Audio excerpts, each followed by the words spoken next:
Are you prepared for a long-term food supply situation? Today we'll help you build your Prepper's Pantry.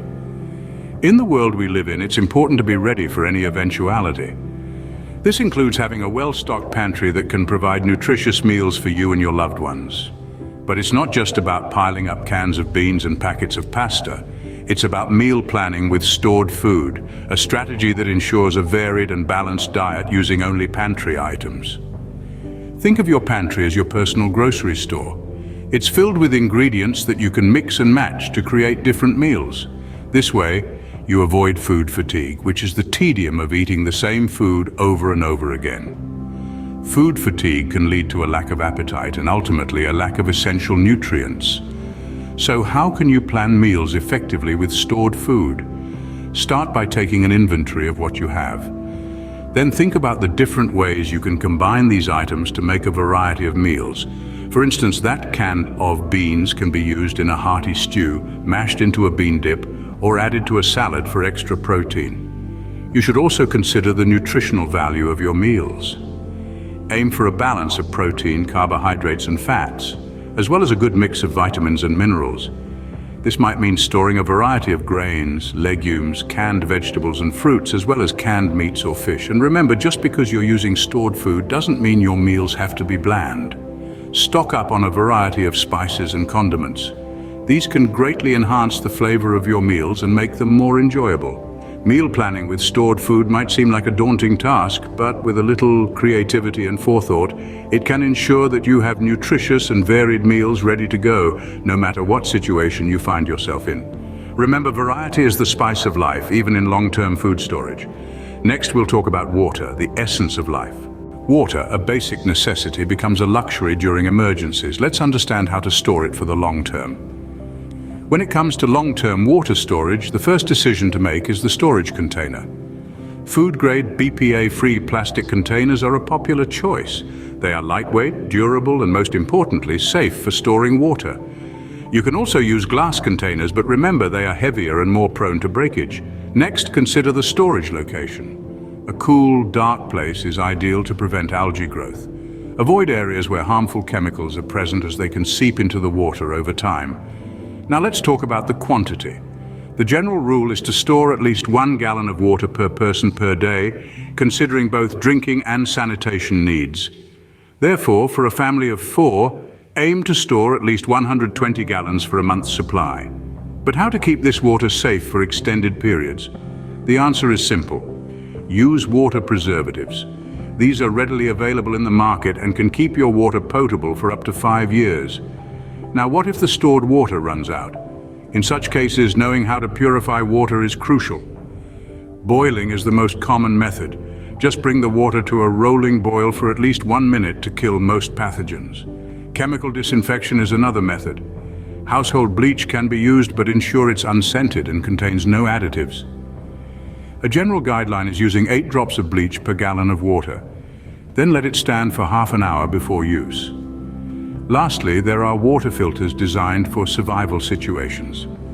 These can filter out bacteria, viruses, and other contaminants, providing you with safe drinking water. Remember, it's always best to have multiple methods at your disposal. This way, you're prepared for various scenarios and can ensure access to safe drinking water at all times. Storing water safely and knowing how to purify it can be a lifesaver. Up next, we'll dive into preserving meat and fish. Scene script. Meat and fish can be a valuable source of protein. Let's explore how we can make them last. First, let's dive into the world of smoking. Smoking is an age-old method for preserving meat and fish that stood the test of time. It works by slowly cooking the meat over a low heat, while the smoke acts as a natural preservative. Whether hot or cold smoking, the process imparts a unique flavor to the meat or fish that's hard to resist. The key to successful smoking is patience and control over the heat, ensuring the meat cooks evenly and safely. Next, we have curing, a process that involves preserving and flavoring meats and fish through the use of salts, nitrates, or sugar. This method can be done wet, where the meat is submerged in a brine, or dry, where the curing agents are rubbed directly onto the meat. Either way, curing can significantly extend the shelf life of your proteins, while also adding a delicious depth of flavor. And then there's drying. Drying meat or fish is one of the simplest ways to preserve it. The process involves removing all the moisture from the meat, making it inhospitable for bacteria, and thus extending its shelf life. There are several ways to dry meat, from air drying to using a dehydrator or an oven. The result is a lightweight, nutrient-dense food that's perfect for long-term storage. Each of these methods has its own merits and challenges, and which one you choose will depend on your specific circumstances and preferences. But regardless of the method, remember that the key to successful preservation is high-quality, fresh meat or fish. Always start with the best you can get and handle it with care to ensure the best results. Remember, practice makes perfect. The more you experiment with these techniques, the more proficient you'll become, and the better your results will be. With these methods, you can have a reliable protein source. Now let's move on to self-sustainability with gardening. Imagine supplementing your food supply with fresh produce from your garden. Let's learn how. Starting a small, sustainable garden may seem daunting at first, but with a little planning and effort, it can become a rewarding addition to your long-term food supply strategy.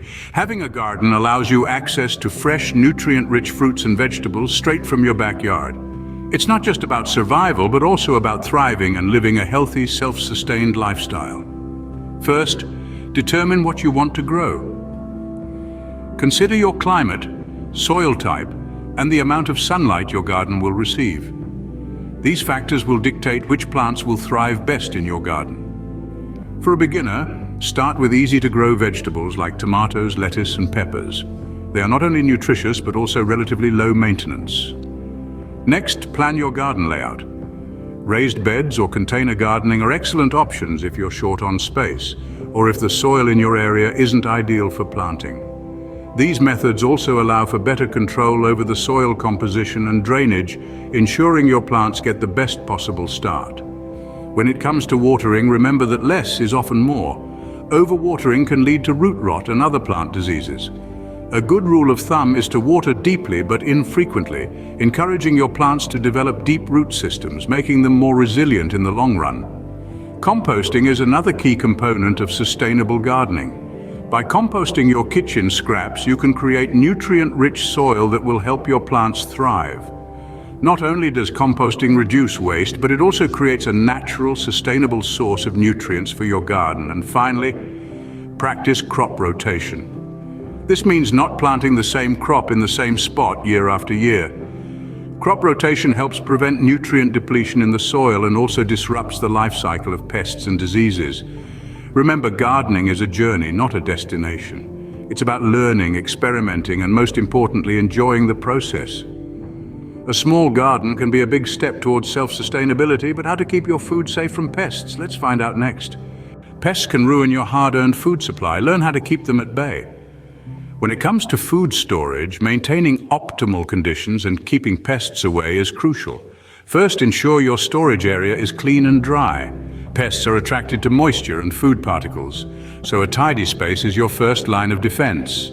Next, consider the packaging. Sturdy, airtight containers are your best bet. Glass jars or food-grade plastic containers can prevent tiny invaders from accessing your food supply. Temperature is another factor to consider. A cool, dark area can deter pests and also prolong the shelf life of your food. Lastly, regular checks are essential. Catching an infestation early can save the rest of your stockpile. Remember, prevention is better than cure. Investing time and effort into proper food storage can save you from the disappointment of spoiled supplies. Keeping pests out and maintaining optimal conditions will ensure your food supply lasts. Don't forget to share your own food storage tips or recipes in the comments below. You're now equipped with the knowledge to build a robust long-term food supply. We've journeyed together through meal planning with stored pantry items, understanding the importance of variety to avoid food fatigue. We've delved into the world of long-term water storage, stressing safety and purification methods for sustainable use. The art of preserving meat and fish opened a window into techniques like smoking, curing, and drying. Our green thumb was awakened as we learned the basics of starting a sustainable garden to supplement our food supply. We tackled the challenge of keeping our food safe from pests and maintaining optimal storage conditions. Now it's your turn. We'd love to hear your own food storage tips or those special recipes that utilize pantry staples. Sharing is caring after all. Thanks for watching. If you found this video helpful, don't forget to like, subscribe, and share with others. Stay prepared.